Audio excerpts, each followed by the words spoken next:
हिंद साथियों, स्वागत है आपका self study classes Vishwamit Jain YouTube channel में। सो साथियों, स्टार्ट हो चुका है आज का ये सेशन। सभी साथी आ जाएं और जल्दी से एक बार वीडियो को लाइक कर दें, ठीक है। और इस सेल्फ स्टडी क्लासेस का आप लोग ऐप डाउनलोड कर लें दोस्तों। ये आप प्ले स्टोर में जाएं, सर्च करें सेल्फ स्टडी क्लासेस, ठीक है। इसको आप डाउनलोड कर लें इस ऐप को दोस्तों। अभी आपके लिए कोर्स का प्राइस चल रहा है 1500 में 12 महीने का। 1500 में 12 महीने हिंदी साहित्य को आप बहुत अच्छे से पढ़ सकते हैं, ठीक है। तो हमारे जितने भी साथी हैं जिन्होंने वीडियो को अभी तक लाइक नहीं किया है, वो सभी साथी वीडियो को लाइक कर दें, ठीक है। और चलिए स्टार्ट करते हैं आज के कुछ क्वेश्चनों पर दोस्तों। अपन यहाँ पर चर्चा करेंगे। मैं आपको बता दूं कि जो आप 1500 वाले कोर्स की चर्चा कर रहे हैं उसमें आपके लिए हिंदी साहित्य, हिंदी व्याकरण, टॉपिक बाय टेस्ट, तिरकी वीडियो, डाउट्स वाले वीडियो, लाइव क्लासें, ठीक है, रिकॉर्डेड क्लासें भी आपके लिए रहेंगी पूरी। और हर संडे को टेस्ट भी रहता है, डाउट्स क्लियर सेशन, डाउट्स वाले वीडियो भी आपको मिलने वाले हैं, ठीक है। तो जो भी हमारे TGT, PGT, KBS, LT grade, master cadre वाले जो भी साथी हैं जो तैयारी कर रहे हैं, वो सभी साथी दोस्तों नीचे नंबर भी दिया है, तो आप संपर्क कर सकते हैं और अध्ययन कर सकते हैं, ठीक है। तो सेल्फ स्टडी क्लासेस ऐप में जिनको भी एडमिशन लेना है वो आ जाएं। अब यहां से आपको यहां पर चालू करना है कि भाषा भूषण कृति के रचनाकार कौन है। आज का अपना ये पहला प्रश्न है, भाषा भूषण कृति के रचनाकार कौन है। भूषण जसवंत सिंह हैं, धर्मवीर भारती हैं, दिनकर हैं या फिर भूषण हैं, तो बताएं। बहुत अच्छा क्वेश्चन है, भाषा भूषण कृति के रचनाकार आपको चयन करना है। और ये क्वेश्चन कई बार आ चुका है, तो फटाफट से बताएंगे सभी साथी। भाषा भूषण ये जो कृति है, ये कृति के रचनाकार कौन है। तो आप लोगों ने सही उत्तर बताने का प्रयास किया है कि सर भाषा भूषण की अगर बात कर रहे हो तो भाषा भूषण जो रचना है, ये रचना है किसकी, जसवंत सिंह की। यानी कि आपका उत्तर यहाँ पर बी नंबर बिल्कुल सही हो जाएगा, जसवंत सिंह आपका राइट आंसर हो जाएगा, ठीक है। अगले क्वेश्चन की ओर बढ़ेंगे। अगला क्वेश्चन देखते हैं दोस्तों। यहाँ पर आदिकाल को आरंभिक काल किसने कहा, बताइए। आदिकाल को आरंभिक काल किसने कहा है, ये क्वेश्चन भी कई बार आया है। आरंभिक काल और प्रारंभिक काल, यहां पर बहुत सारे स्टूडेंट डाउट्स में रहते हैं। आरंभिक काल और प्रारंभिक काल, आरंभिक काल और प्रारंभिक काल, गणपति चंद्रगुप्त, मिश्र बंधु, हजारी प्रसाद द्विवेदी और रामचंद्र शुक्ल, इनमें से तो आदिकाल को आरंभिक काल किसने कहा है, जल्दी से बताएंगे सभी साथी, बताइए क्या है राइट आंसर। आरंभिक काल किसने कहा और प्रारंभिक काल किसने कहा। तो आपने बिल्कुल सही उत्तर लगाया कि सर आरंभिक काल कहा है मिश्र बंधुओं ने। आरंभिक काल किसने कहा है, मिश्र बंधुओं ने। और प्रारंभिक काल किसने कहा है, प्रारंभिक काल कहा है गणपति चंद्रगुप्त ने, ठीक है। तो आरंभिक और प्रारंभिक, आरंभिक काल गणपति दोस्तों मिश्र बंधुओं ने और प्रारंभिक काल गणपति चंद्रगुप्त ने, ठीक है, वेरी गुड। अगले क्वेश्चन की ओर देखेंगे। क्वेश्चन कई बार आया है और कई बार आप लोग कंफ्यूज भी होते हैं। द्वैतवाद के प्रवर्तक कौन है, आपको बताना है। और जिन भी साथियों को एडमिशन लेना है उनके लिए बढ़िया है दोस्तों, 1500 में 12 महीने के लिए ऑफर है। जिनको भी करना है एडमिशन लेना है, मास्टर कैडर वाले हमारे साथी, द्वैतवाद के प्रवर्तक कौन है, ये आपका अच्छा क्वेश्चन है, बताइए। द्वैतवाद के प्रवर्तक कौन है, मध्वाचार्य हैं, निम्बार्काचार्य हैं, शंकराचार्य हैं या फिर वल्लभाचार्य हैं, बताइए। द्वैतवाद के प्रवर्तक आपको चयन करना है। और सीधा आंसर जा रहा है कि सर द्वैतवाद पूछा है मैंने। शुद्धाद्वैतवाद तो अपन ने पढ़ा था कि विष्णु स्वामी वल्लभाचार्य। अद्वैतवाद की बात करें तो शंकराचार्य। द्वैतवाद की बात करें तो निम्बार्काचार्य, ठीक है। तो अपने आप उत्तर निकल के आ जाता है कि सर द्वैतवाद के हैं कौन, मध्वाचार्य। तो आपका जो ये नंबर है, ये नंबर ये बिल्कुल सही हो जाता है, ठीक है, वेरी गुड। अगले क्वेश्चन की ओर बढ़ेंगे। यहां पर आते हैं, आपको बताना है कि हिंदी का जातीय कवि किसे कहा जाता है। अच्छा क्वेश्चन है, सभी लोग एक बार लाइक जरूर कर दें। हिंदी का जातीय कवि आपको बताना है किसे कहा जाता है। जातीय कवि किसे कहा जाता है, विद्यापति को, तुलसीदास को, सूरदास को, केशव दास को। हिंदी का जातीय कवि किसे कहा जाता है, ये आपका क्वेश्चन है, ये आपका क्वेश्चन है, बहुत ही अच्छा क्वेश्चन है, हिंदी का जातीय कवि। और आपका राइट आंसर जा रहा है कि सर हिंदी का जातीय कवि अगर आप पूछ रहे हो तब आपका उत्तर जाता है क्या, तुलसीदास। तुलसीदास यानी आपका जो बी नंबर है तुलसीदास, ये तुलसीदास बिल्कुल सही है। बी नंबर आपका राइट आंसर, हिंदी का जातीय कवि कहा जाता है तुलसीदास जी को। ठीक है, बहुत बढ़िया। तुलसीदास जी की आपने ग्रंथ पढ़ा है रामचरितमानस से, इन्होंने लिखा था 2 वर्ष 7 माह और 26 दिन में। ठीक है, अगला ही क्वेश्चन आपसे पूछा गया कि मनोविश्लेषणवादी लेखक कौन सा नहीं। ये क्वेश्चन कई बार आया है, मनोविश्लेषणवादी लेखक नहीं है ऐसा आपसे क्वेश्चन पूछा गया है। अब जिनको भी पता है वो फटाक से बताएंगे मनोविश्लेषणवादी कवि कौन सा नहीं है। आपने self study classes app download नहीं किया अभी तक तो सेल्फ स्टडी क्लासेस का ऐप जरूर डाउनलोड कर लें। अब यहां पर आपका चयन करना है कि मनोविश्लेषणवादी लेखक नहीं है, तो बताओ कौन सा मनोविश्लेषणवादी लेखक नहीं है। राइट आंसर आपको चयन करना है। देखो जैनेन्द्र कुमार तो है, ठीक है, ईलाचंद्र जोशी भी हैं, अज्ञेय भी हैं, तो आपका राइट आंसर क्या चला गया, क्या चला गया कि सर नंद दुलारे वाजपेयी। ये क्या है, ये मनोविश्लेषणवादी नहीं है, ये स्वास्थ्यवादी हैं, स्वास्थ्यवादी आलोचक माने जाते हैं। कौन से, नंद दुलारे वाजपेयी। और ये वो नंद दुलारे वाजपेयी हैं जिन्होंने दोस्तों पंत को छायावाद का प्रवर्तक माना था। नंद दुलारे वाजपेयी छायावादी आलोचक माने जाते हैं।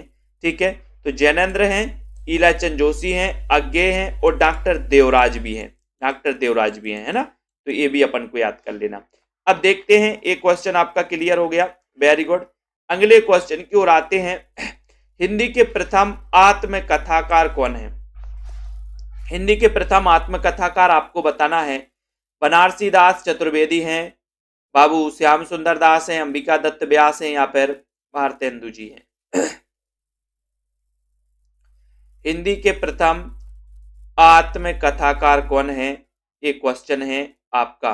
बनारसी दास, श्याम सुंदर, अंबिका दत्त, भारतेंदु। प्रथम आत्मकथाकार आपको चयन करना है हिंदी के, और सीधा आंसर जा रहा है कि सर हिंदी के जो प्रथम आत्मकथाकार हैं, यहां पर आपको लगाना है।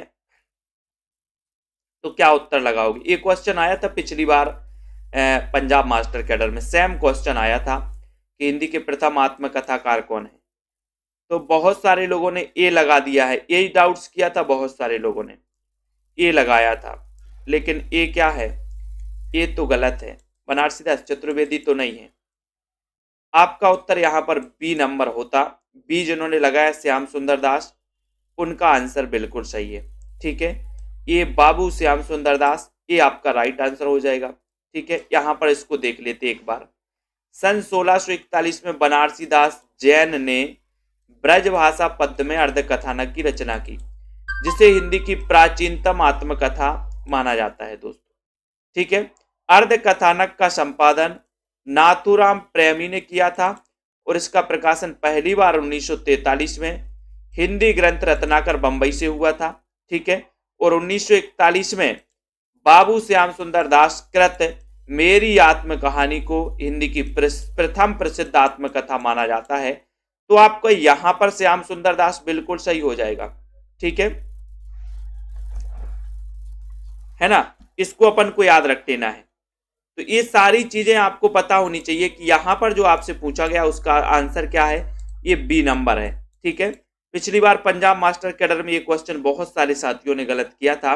उसके बाद यहां पर बीभत्स रस का स्थायी भाव बताना है आपको। बताइए कौन सा है बीभत्स रस का स्थायी भाव, क्या है, जुगुप्सा, विस्मय, भय या फिर आश्चर्य। बीभत्स रस का स्थायी भाव आपको बताना है, लाइक कर देना है और जल्दी से शेयर भी करना है। बताओ क्या है बीभत्स रस का स्थायी भाव, क्या है।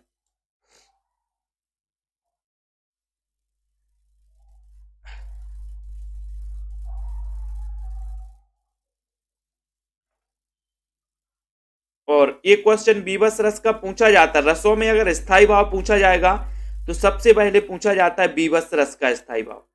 बाकी पूरे के पूरे जो रस हैं उनके स्थायी भाव आपको पता होनी चाहिए। तो बीभत्स रस का जो स्थायी भाव वो क्या है? जुगुप्सा। जुगुप्सा यानी कि घृणा भी होता है।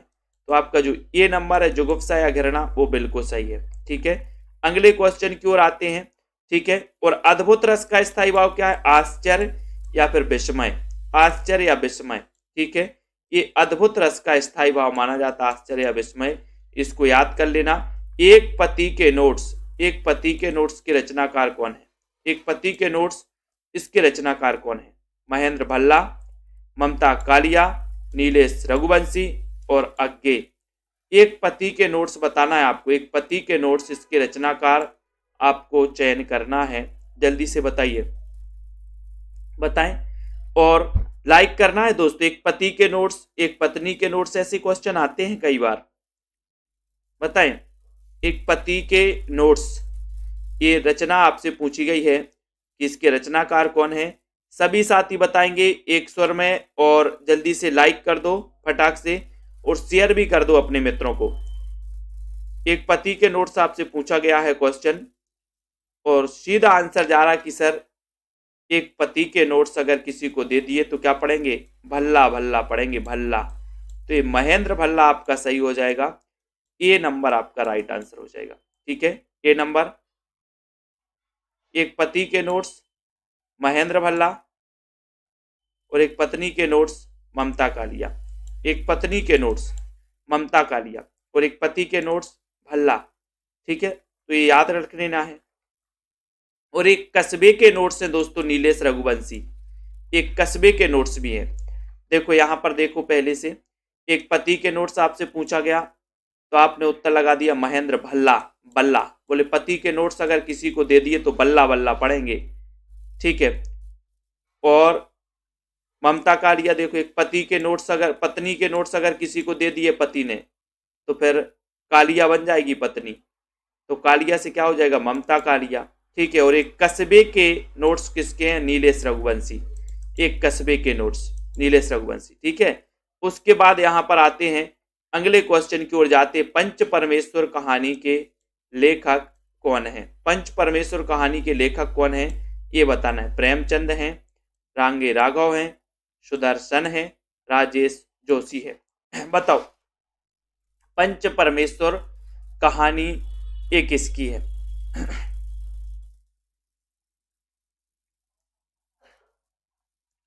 बताइए, पंच परमेश्वर कहानी के लेखक आपको चयन करना है, और सभी लोग बताएंगे पंच परमेश्वर। लाइक कर दे सभी साथी, सेल्फ स्टडी क्लासेस का ऐप डाउनलोड कर लें। पंच परमेश्वर कहानी के लेखक बताना है, और यहां पर आपका उत्तर हो जाएगा कि सर एक पंच परमेश्वर कहानी एक तो प्रेमचंद जी की है। ठीक है, यानी कि आपका एक बिल्कुल है, और एक पंच परमेश्वर कहानी रांगे राघव की भी है दोस्तों। ठीक है, तो पंच परमेश्वर कहानी याद रख लेना है। ठीक है, एक पंच परमेश्वर प्रेमचंद की है, और एक पंच परमेश्वर कहानी रांगे राघव की भी कहानी का नाम पंच परमेश्वर है। ठीक है, तो ये भी याद कर लेना। अब थोड़ा सा जाते हैं नीचे। जाति पाति पूछे नहीं कोई, हरि को भजे सो हरि को होई। ये बताना ये पंक्ति किसकी है? देखते हैं कौन कौन सही बता पाता है। जाति पाति पूछे नहीं कोई, हरि को भजे सो हरि को होई। ये पंक्ति किसकी मानी जाती है? बताओ संजय यादव जी। जाति पाति पूछे नहीं कोई, ये क्वेश्चन अच्छा है और आपको चयन भी करना है। अब बताओ किसकी पंक्ति है? बताइए रितेश जी, अनिल कुमार जी, साहेब भाटिया जी। प्रश्न है आपका, जाति पाति पूछे नहीं कोई, हरि को भजे सो हरि को होई। कबीरदास, रामानंद, रामानुजाचार्य या फिर तुलसीदास? ऐसा क्वेश्चन आया है आपका, और आपका सीधा आंसर जा रहा है कि सर ये जो पंक्ति है ये पंक्ति किसकी है? देखो बहुत सारे लोग कबीर लगा रहे हैं, करंजी कबीर लगा रही हैं। जिन्होंने पढ़ा है वो सही लगाएंगे कि सर ये जो पंक्ति है ये पंक्ति किसकी है? जाति पाति पूछे नहीं कोई रामानंद की। ठीक है, ये हो गया आपका रामानंद, बिल्कुल सही हो गया। जाति पाति पूछे नहीं कोई रामानंद। और एक पंक्ति पूछी जाती है कौन सी? देखो बहुत सारे लोग सिंपली ए लगा रहे हैं कि जाति न पूछे साधु की, अनुपम जी बिल्कुल सही है। जाति न पूछे साधु की, चाहे पूछ लीजिए ज्ञान, तो जाति न पूछे साधु की, ये अगर ऐसा पूछा जाता है साधु की, तब आपका उत्तर हो जाता है क्या, तब आपका उत्तर होता कबीरदास। लेकिन यहां पर पूछा गया कि जाति पाति पूछे नहीं कोई, हरि को भजे सो हरि को होई, तो ये पंक्ति किसकी होगी, ये पंक्ति रामानंद है। ही तो डाउट्स हैं दोस्तों, इन्हीं डाउट्सों को आपको क्लियर करना है, तभी आप आगे बढ़ पाओगे। देखो बहुत सारे लोगों ने लाइन से कबीरदास भी लगाया है, शोभा सिंह जी, ठीक है, तो ये बी नंबर आपका सही है। अगले क्वेश्चन की ओर आते, भक्ति द्रवण उपजी लाए रामानंद, ये पंक्ति किसकी है बताइए। चंचल राजपूत जी, शांति वर्मा जी, भावना जी, भक्ति द्रवण उपजी लाए रामानंद, ये पंक्ति किसकी है, ये पंक्ति आपको बताना है। कबीरदास की पंक्ति है, रामानंद की पंक्ति है, रामानुजाचार्य की पंक्ति, या फिर तुलसीदास की पंक्ति है, बताओ। भक्ति द्रविण उपजी लाए रामानंद, ये पंक्ति आपको चयन करना है। क्वेश्चन बड़ा अच्छा है और ये क्वेश्चन आपका हो जाएगा क्या, क्या हो जाएगा कि बोले सर ये पंक्ति किसकी है, कबीरदास की है, ठीक है, ये पंक्ति कबीरदास की है।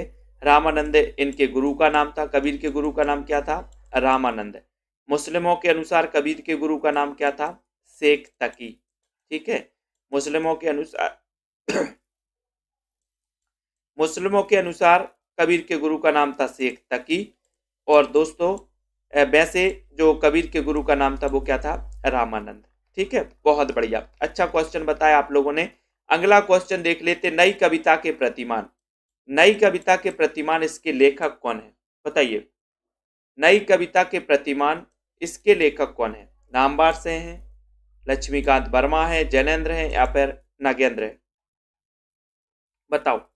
दोनों क्वेश्चन, जिसको दोनों क्वेश्चन समझ में आ जाए वो दोनों भी बता दिया करो। कमलाकांत जी, कबीर सिंह जी, कमलजीत जी, नई कविता के प्रतिमान इसके लेखक कौन माने जाते हैं, इसके लेखक आपको बताना है। नई कविता के प्रतिमान के लेखक कौन है, तब आपका राइट आंसर क्या चला जाएगा। आंसर बताया है नई कविता के प्रतिमान, और बहुत सारे लोग नामवार से बता रहे हैं। देखो कमलजीत जी नामवार बता रहे हैं, बंटी शर्मा जी नामवार बता रहे हैं, जाहिद अली जी भी नामवार बता रहे हैं, रीता कांत जी भी नाम बता रहे हैं, है ना, और प्रभात जी भी बता रहे हैं, पूनम जी। यही तो गड़बड़ है, यही तो मैं आपको समझाना चाहता हूं कि इन प्रश्नों के माध्यम से आप लोग पढ़ें। श्याम पंडित जी बहुत बढ़िया, वेरी गुड, यही तो है। आधे से ज्यादा लोगों ने गलत बताया। ये नामवार से की नहीं है नई कविता के प्रतिमान, ये है लक्ष्मीकांत वर्मा की, ये लक्ष्मीकांत वर्मा की है। मैं यही चीज आपको समझाता हूं, आप लोग आंखें बंद करके पढ़ते रहे। ये नई कविता के प्रतिमान है किसकी, लक्ष्मीकांत वर्मा। और अगर यहाँ पर नई काट दो, कविता के नए प्रतिमान अगर पूछा जाता, कविता के नए प्रतिमान, इतने यहाँ पर नए जुड़ जाता और यहाँ पर नई कट जाता। तो मैंने कई बार याद करवाया, शायद आपको ट्रिक पता होगी कि कविता के नए प्रतिमान, अगर कविता पहले आता है, कविता पहले आता है तो कविता किसी का नाम है, कविता पहले आता है तो कविता किसी का नाम है, यानी कि कविता के नए प्रतिमान हो जाएगी नामवार से की। और अगर नई पहले आता है तो आप लोग देखेंगे कि पूरे विश्व में, भारत में नहीं पूरे विश्व में नई नई लक्ष्मी, नई नई लक्ष्मी आन दो, नई नई लक्ष्मी, तो नई नई लक्ष्मी के चक्कर में पड़े रहते, नई नई लक्ष्मी, ठीक है, कौन, पूरे भारत के लोग नई नई लक्ष्मी के चक्कर में पड़े रहते। तो नई आया पहले तो नई कविता के प्रतिमान लक्ष्मीकांत वर्मा, और कविता पहले आए तो कविता किसी का नाम है, तो नाम से क्या बनेगा, नामवार से। दोनों चीजें क्लियर हैं, बहुत अच्छे से आसानी से आप लोग समझ सकते हैं। जितने लोग गलत बता रहे थे उनको ये चीज समझनी चाहिए, ठीक है। महज डिप्टी राष्ट्र कवि किसे कहा जाता है, महज डिप्टी राष्ट्र कवि, बताइए, फटाक से बताएं। लाइक करना है जल्दी जल्दी से, शेयर भी करना है फटाक से, और महज डिप्टी राष्ट्र कवि बताना है किससे कहा जाता है। डिप्टी राष्ट्र कवि किससे कहा जाता है, ये आपका क्वेश्चन है। मैथिली शरण गुप्त, दिनकर, शमशेर या फिर अमीर खुसरो, बताओ महज डिप्टी राष्ट्र कवि। यही डाउट्स वाले कुछ प्रश्न हैं। कुबेर जी आजकल आ नहीं रहे हैं, कभी कभार आ जाते, टाइम मिल गया बोले भूले बिसरे, है ना। तो महज डिप्टी राष्ट्र कवि किसे कहा जाता है। राष्ट्र कवि तो मैथिली शरण गुप्त को कहा जाता है। इनकी एक रचना थी भारत भारती, आपने पढ़ी होगी भारत भारती। ये 1912 की रचना थी और इसकी प्रसिद्धि के कारण इनको राष्ट्र कवि की उपाधि दी थी। किसको, मैथिली शरण गुप्त को। किसने, महात्मा गांधी जी ने, ठीक है। और महज डिप्टी राष्ट्र कवि किसे कहा जाता, तो दिनकर को। इन्होंने अपने आप को महज डिप्टी राष्ट्र कवि कहा था दोस्तों, ठीक है। इसको भी याद कर लेना।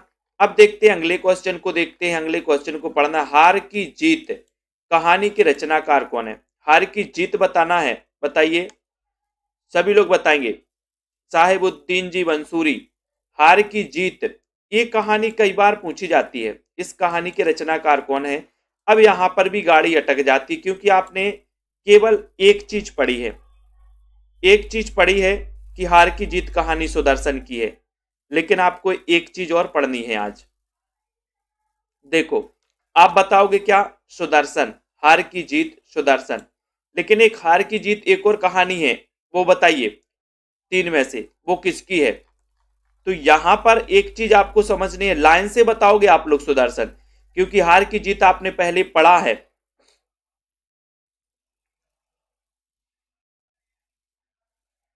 ठीक है, बी नंबर, ए और बी बताया कबीर सिंह जी ने, वेरी गुड। अब आपको ये चीज भी याद रखनी है कि एक कहानी प्रेमचंद जी की भी है।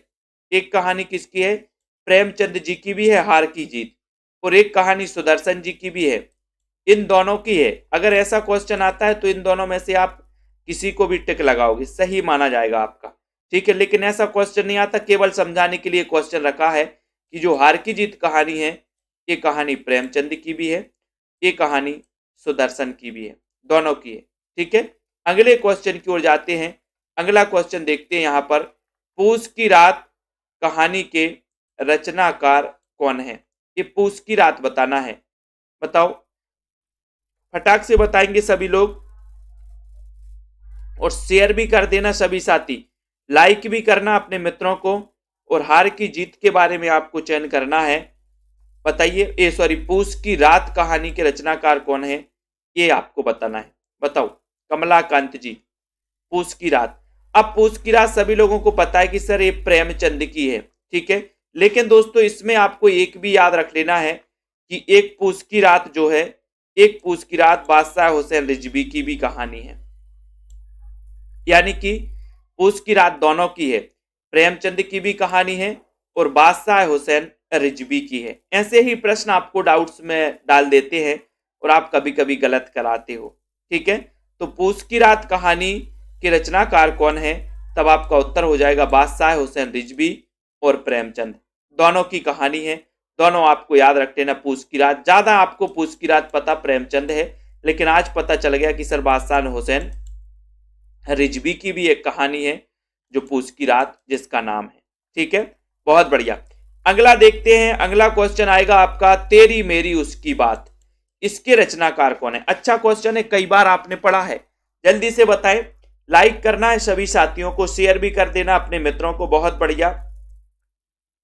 हाँ रितेश जी बताइए, यहां पर चयन करिए, सभी साथी चयन करेंगे और बताना है यहां पर कि तेरी मेरी उसकी बात, तेरी मेरी उसकी बात, ये जो रचना है, ये रचना किसकी। अपन बोलते हैं ना तेरी मेरी यस की बात, तेरी मेरी उसकी बात, बोले सर यस को मत बताना, यस को, यस को मत बताना। यस को तो क्या हो जाएगा, यशपाल, यशपाल हो जाएगा। यानी कि आपका जो सी नंबर है, सी नंबर, ये बिल्कुल सही है। तेरी मेरी उसकी बात, तेरी मेरी उसकी बात के रचनाकार कौन है, यशपाल, यशपाल, यानी सी नंबर आपका सही है। सी नंबर आपका बिल्कुल राइट आंसर हो जाएगा, ठीक है। उसके बाद आते हैं यहाँ पर, देखते हैं हिंदी के प्रथम कवि कौन है। हिंदी के प्रथम कवि कौन है, सरहपाद हैं, देवसेन हैं, चंद बरदाई हैं या फिर स्वयंभू हैं, ये बताना है। हिंदी के प्रथम कवि कौन है? ये क्वेश्चन है आपका, बताओ। हिंदी के प्रथम कवि कौन है, ये आपको बताना है। सभी लोग बताएंगे, ज्ञानेश जी, प्रेम सिंह जी, अनिल कुमार जी, कटारिया, कमलाकांत जी, प्रवीण जी, साहिब जी, मधु जी, अनुपम जी, सभी को चयन करना है। जल्दी से आपको चयन करिए, हिंदी का प्रथम कवि कौन सा है। इतना आसान क्वेश्चन है, सरल है, सबको पता है, लाइक कर देना है।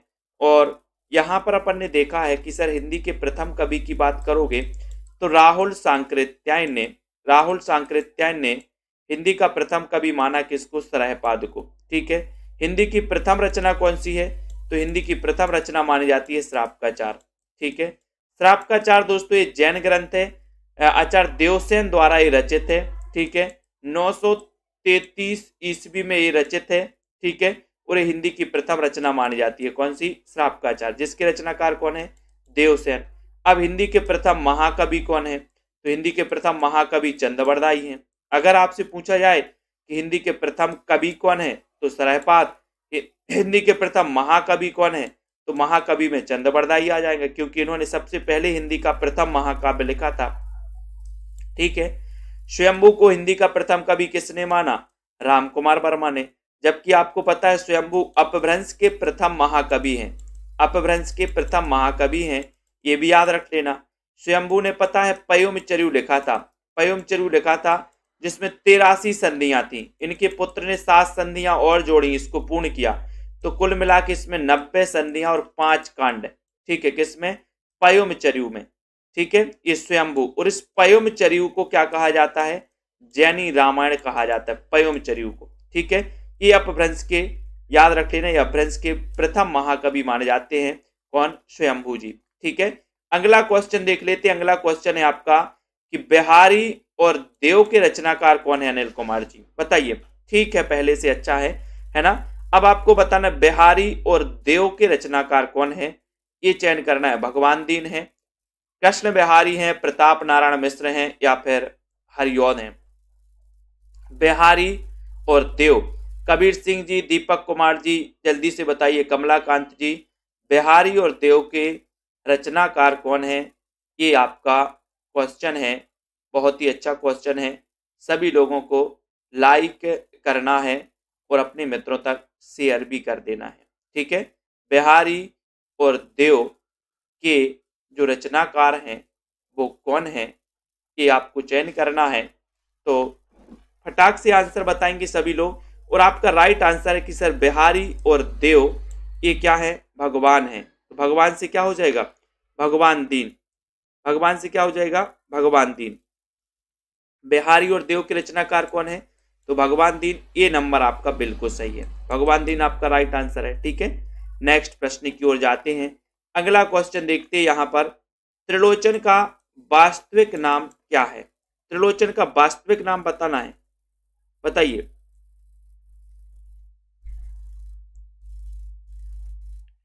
त्रिलोचन का वास्तविक नाम क्या है, बताओ। और ये त्रिलोचन जी का वास्तविक नाम आपसे पूछा गया, तो देखते हैं कौन कौन सही बता रहा है। हाँ, देवर बिहारी कृष्ण बिहारी की है, वेरी गुड।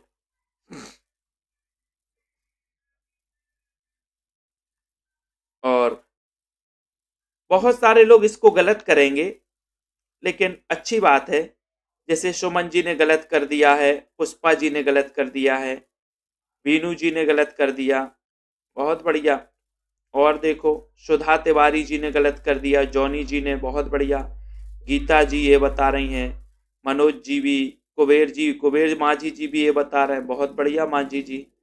गीता सिंह, रिया जी ये भी ये बता रहे हैं, बहुत बढ़िया। राजकुमारी ये बता रहे, यही तो मिस्टेक हो रहा है अनिल कुमार जी कटारिया। आपका उत्तर ये नहीं है। त्रिलोचन का वास्तविक नाम वैद्यनाथ मिश्र नहीं है, इनका वास्तविक नाम है वासुदेव सेन। इसीलिए तो मैं कहता हूं कि इन चीजों को पकड़ना है। कम से कम नहीं बताया तो 40% लोगों ने इसको गलत बता दिया, 60% लोग सही थे। तो यहां पर उत्तर आपका वासुदेव सेन है। ठीक है, ये त्रिलोचन का वास्तविक नाम था वासुदेव सेन। आपके लिए समझने के लिए रखा गया था वैद्यनाथ मिश्र, क्योंकि यहां आप डाउट्स खाएंगे, मुझे पता था। तो आप वैद्यनाथ मिश्र, ये नागार्जुन का वास्तविक नाम था। नागार्जुन का वास्तविक नाम क्या था? वैद्यनाथ मिश्र। और त्रिलोचन का वास्तविक नाम क्या था? तो वासुदेव सिंह। ठीक है, त्रिलोचन का वास्तविक नाम आपको बताना होता है, तब आपका राइट आंसर क्या होता कि सर त्रिलोचन का जो वास्तविक नाम था वो वासुदेव सिंह था, और नागार्जुन का जो वास्तविक नाम था वो क्या था? वैद्यनाथ मिश्र। अभी यहीं पर आप डाउट्स खाते हो, इन प्रश्नों को आपको कंप्लीट करना है बहुत अच्छे से। ठीक है, बहुत बढ़िया।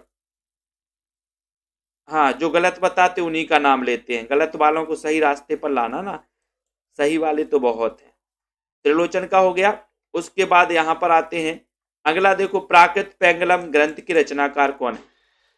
प्राकृत पेंगलम, इस ग्रंथ के रचनाकार आपको चयन करना, बताइए। अच्छा क्वेश्चन है, यहां भी कई लोग गड़बड़ कर देते हैं,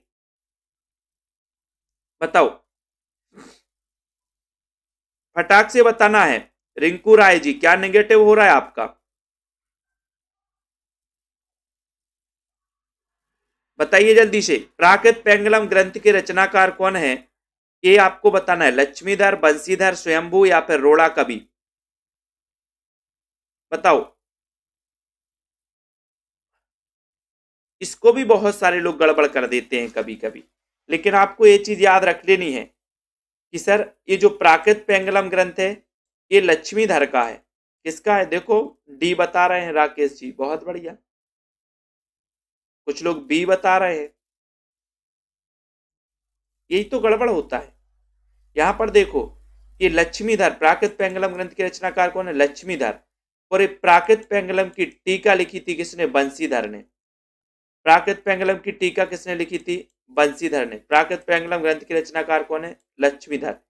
ऐसे ही क्वेश्चन अपन ने रखा है, बहुत बढ़िया।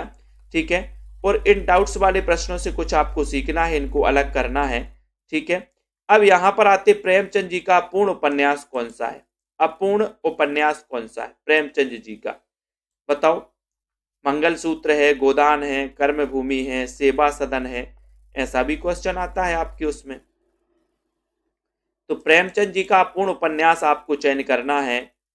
देखते हैं कौन कौन सही चयन कर पाता है,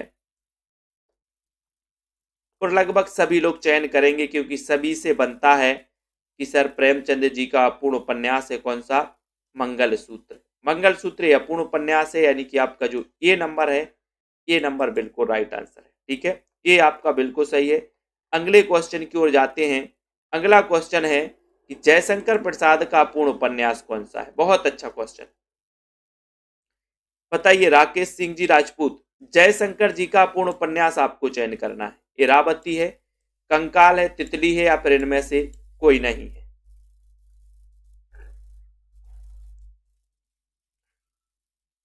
मंगलसूत्र अधूरा रह गया है ना, प्रेम का मंगलसूत्र अधूरा रह गया रितेश जी, बिल्कुल सही है।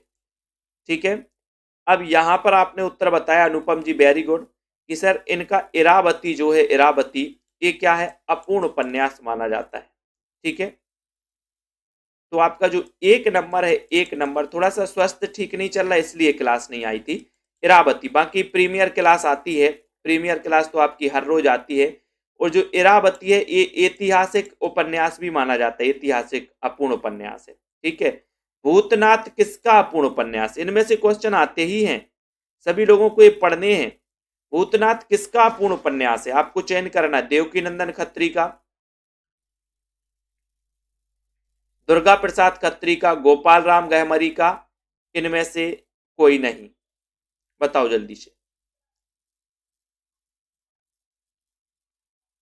भूतनाथ किसका अपूर्ण उपन्यास है, ये आपका क्वेश्चन है।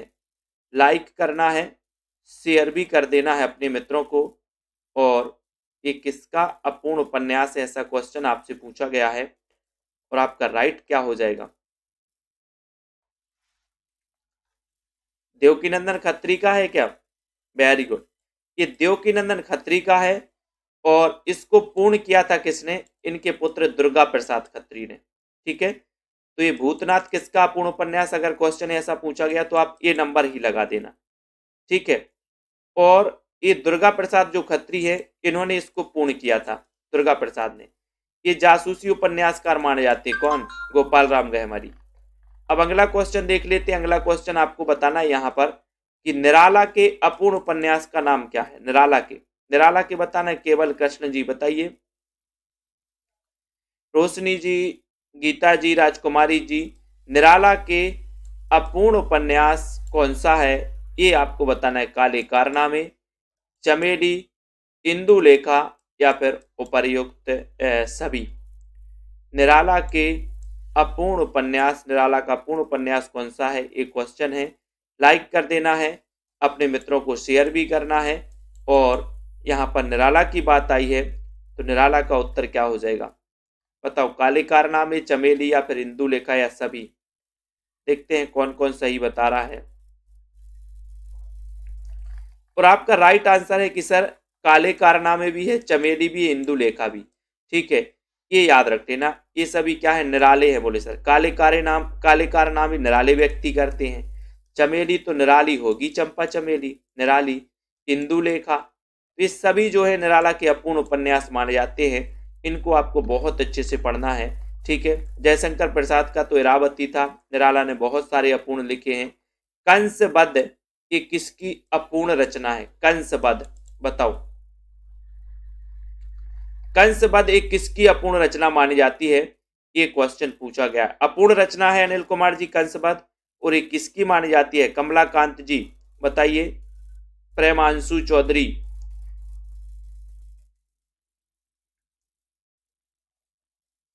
और कंसबद्ध जिनको भी एडमिशन लेना है, आप लोगों के लिए पेड क्लास चलती है हिंदी साहित्य में 1500 में 12 महीने, पूरे 1500 में 12 महीने, जहां पर रिकॉर्डेड क्लासें भी रहती हैं, जहां पर लाइव क्लासें भी रहती हैं, जहां पर टॉपिक वाइज टेस्ट भी रहते हैं, हर संडे को भी टेस्ट रहता है, डाउट्स वाले वीडियो भी रहते हैं जहां पर। ठीक है, तो यहाँ पर कंसबद्ध आपको बताना है, और कंसबद्ध है अंबिका दत्त व्यास की। ठीक है, तो आपका जो सी नंबर है अंबिका दत्त व्यास, ये बिल्कुल सही है। कंसबद्ध किसकी अपूर्ण रचना है? तो अंबिका दत्त व्यास की है। ठीक है, और आपको पता ही है कि सर ये अंबिका दत्त व्यास हैं, है ना, और प्रताप नारायण मिश्र, ये सभी भारतेंदु युग के हैं। मिश्र बंधु विनोद को कितने भागों में प्रकाशित किया गया? ऐसा क्वेश्चन भी आता है कई बार। बताओ कितने भागों में प्रकाशित किया गया? मिश्र बंधु के बारे में जानते हैं कि सर इसके पहले इन्होंने हिंदी नवरत्न एक ग्रंथ लिखा था। हिंदी नवरत्न किसने? मिश्र बंधुओं ने हिंदी नवरत्न लिखा था इन्होंने 1910 में। ठीक है, हिंदी नवरत्न। और मिश्र बंधु विनोद कितने भागों में प्रकाशित है? ये आपसे पूछा गया है, अंतिम क्वेश्चन है, सभी लोग बताएंगे। और आपका मिश्र बंधु विनोद कितने भागों में प्रकाशित है, ऐसा पूछा गया। सभी लोग लाइक जरूर करिए, शेयर कर दीजिए अपने मित्रों को। तो आपका उत्तर आया कि सर ये 4 भागों में प्रकाशित है। ठीक है, 1913 में इसके 3 भाग प्रकाशित हो गए थे, और फिर 1934 में इसका 4था भाग प्रकाशित हुआ था। ठीक है, तो ये 4 भागों में प्रकाशित है।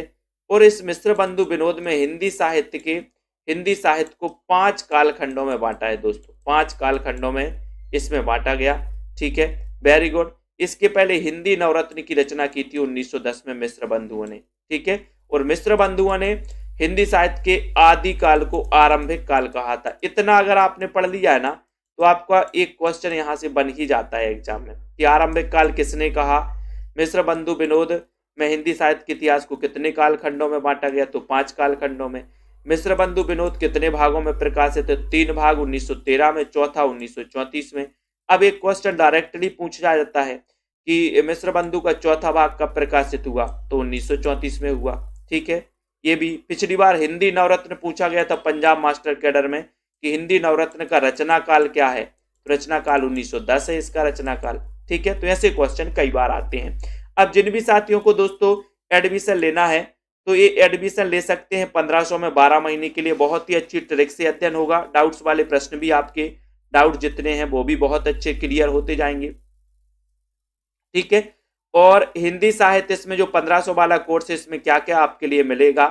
तो राजकुमारी जी, जिनको भी मास्टर कैडर की करनी है तैयारी हिंदी की, जिनको भी करना है वो एडमिशन ले सकते हैं। ऐप में जाकर के self study classes app download करना है। हिंदी साहित्य, हिंदी व्याकरण रहेगा इसमें, टॉपिक वाइज टेस्ट रहेंगे, ट्रिकी वीडियो रहेंगे, डाउट्स वाले वीडियो रहेंगे, लाइव क्लासें रहेंगी, रिकॉर्डेड क्लासें भी रहेंगी।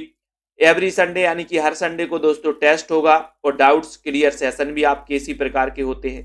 ठीक है, तो जिनको भी दोस्तों करना है वो सभी साथी self study classes app download कर लें और अध्ययन में जुट जाएं। चाहे पंजाब मास्टर कैडर वाले हों, चाहे केबीएस वाले हों, चाहे आर्मी स्कूल की भर्ती निकली है, हिंदी साहित्य उनका भी अगर सब्जेक्ट है तो आर्मी स्कूल वाले भी। ठीक है, तो सभी को धन्यवाद, सभी साथी जुड़े रहें और सेल्फ स्टडी क्लासेस का ये वाला जो ऐप है इसको आप लोग डाउनलोड कर लें। ठीक है, प्ले स्टोर में जाकर के। और दोस्तों लाइक शेयर करते रहें। जय हिंद।